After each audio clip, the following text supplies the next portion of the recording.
will get to the controversy, ladies and gentlemen. But before we do, Kiri Ann, come here. What day is it other than our day? You're haunting me. This is not domestic abuse. That's my first date. Oh. Hell yeah, it is.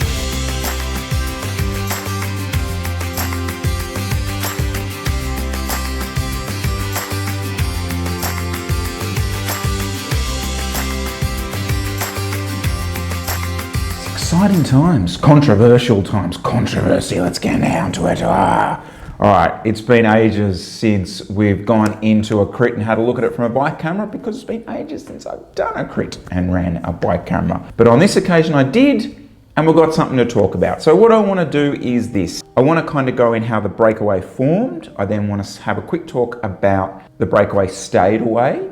I then want to talk about how the breakaway came back, and then how the race was won.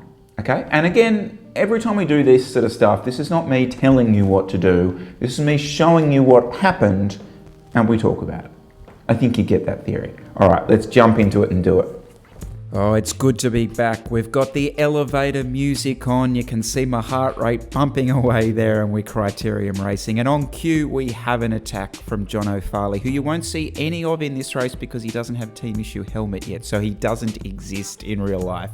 All right, guys, let's get into it. Let's see how the main break of the day gets away, and it comes off the back of a couple of really vicious attacks from Jesse, who doesn't actually get in that main break, and I'll show you why. It's quite interesting. So here he goes. He is attacking full gas. There's those 4 guys still up the road, but what you can kind of gather from this is, well, we're on. Okay, we are racing. So there's that first attack.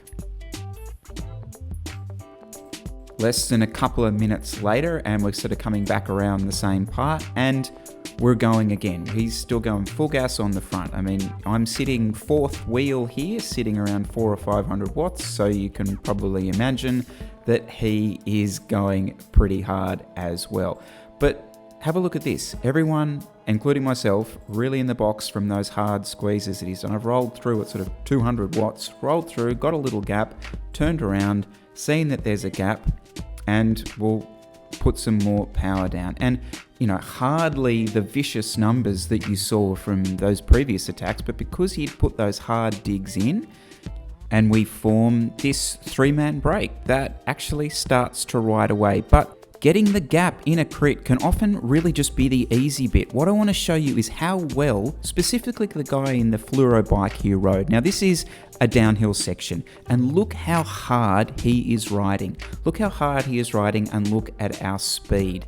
And what I want to do is compare this to what's going on in the bunch, because as you can see, when you're in a bunch, often these downhill sections, because obviously everyone gets a good sit, they don't really want to ride it that hard. And have a look at the speed over there, sort of high 40s, kind of 50s, coming down to here. There's sort of an attack there, it sort of speeds up a little bit.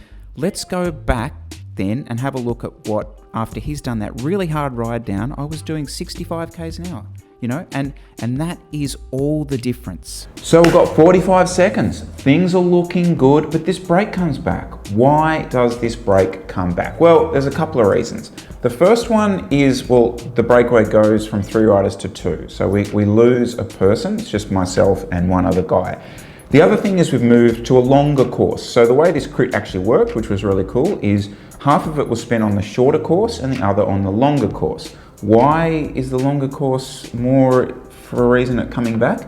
Because the carrot becomes more visible. You know yourself that if you can't see the breakaway, sometimes you lose momentum. And because we moved on to the long course, there was more chances for the guys chasing to see us. So then you're brought back. The other reason is, well, the boys did chase. Ooh, controversy. But this is an interesting one, okay? A lot of the time in these situations, like a breakaway goes, and it's not as though, well, we'll call it the peloton, but it's not really the peloton, sits behind, and they don't just like ride around, you know, like you see on the tour. It's not normally how it works. Normally the break goes away, they get the better ride, and the guys behind they probably have like 45 seconds of just chilling, and then it just starts again. Now, eventually what happened from that is Leo covered a move with 2 other guys and got into that, sort of a bridging move, I suppose you'd call it. And then Jesse was left behind. He jumped across, not bringing anyone with him, and they became then 4 people. Now, putting aside the team tactics and all this, and I'd love your thoughts on this one, right? This is a club race. Now, I know that's a really broad term. It's like, and in different countries, you don't really have club racing, but essentially what I'm trying to say is it's not the world tour, so you don't really need to overplay the team card. It's horses for courses, but I do think that you owe it to the people you're racing, you owe it to your teammates. Everyone's there to have a good ride, a good race. I think you know where I'm going with it, and I think you can gauge that pretty quickly on the vibe of the race. And the vibe of this race was, there's 15, 16 guys, everyone wants to have a good hit out. That said, you know, Jesse and Leo are off the team, obviously. So everyone comes across and we have essentially 6 guys here at the front of the race. The winner is going to come from this bunch. Now, one of the hard things about being up the front is you don't know how hard it was for these guys getting across. And having just talked about not using team tactics, let's have a chat about team tactics. I'm going to pull up the audio from my bike camera and hear what Jesse says to me.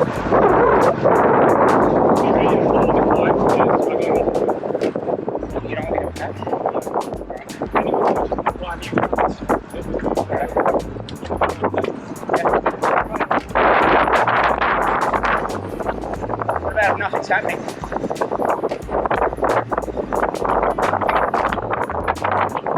Hopefully you would have heard some of that, but basically Jesse was telling me to follow the attacks on the climb, on the uphill section of the course. He was going to be aggressive everywhere else. You might have heard me come back and say, what about now? What about times when things have gone out of the race? He said, no, I want you following on the climb, which is essentially what happens here. So Jesse attacks on the downhill, he's followed. And this is great, isn't it? Here is team tactics. So I'm now going to completely contradict what we were talking about. But the vibe of the race is different now. So I'm not going to try and chase across to Jesse because I'll just bring the whole bunch across to him.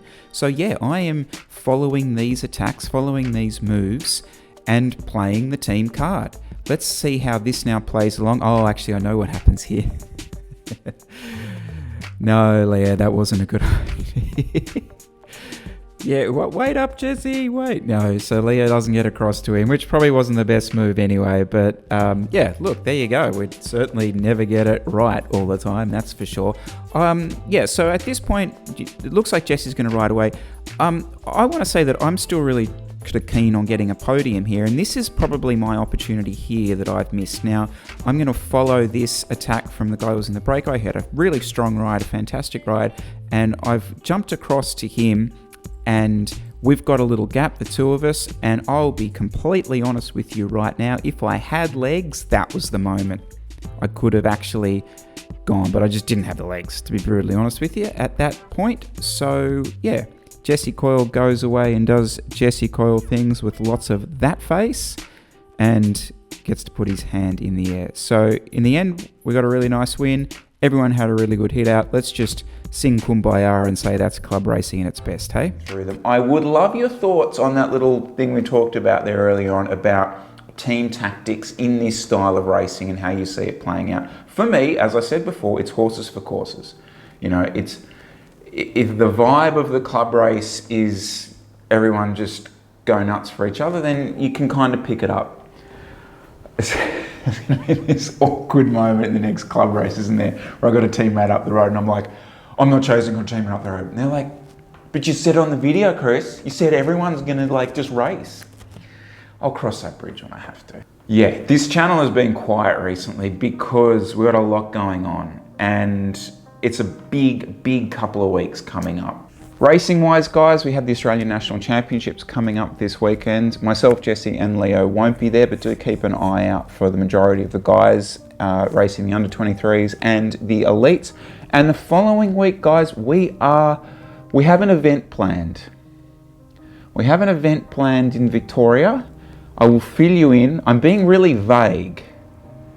It's like Oh yeah, I'm just going to be vague, okay? I'm sorry. We have an event planned next weekend, in the middle of next week, and then we have Melbourne to Warrnambool the following week. Yeah. So I'm sorry. I realise I'm being vague, but it's. And you know, I love how like the initial thing with this channel is like I'm going to be like open and honesty and secrecy. But trust me, you'll appreciate the vagueness. It's like a Christmas present vagueness. All right. Alrighty, good luck to the boys. Oh, you're going to love this surprise, guys. It's a person. Well, it's people. I actually know what the surprise is.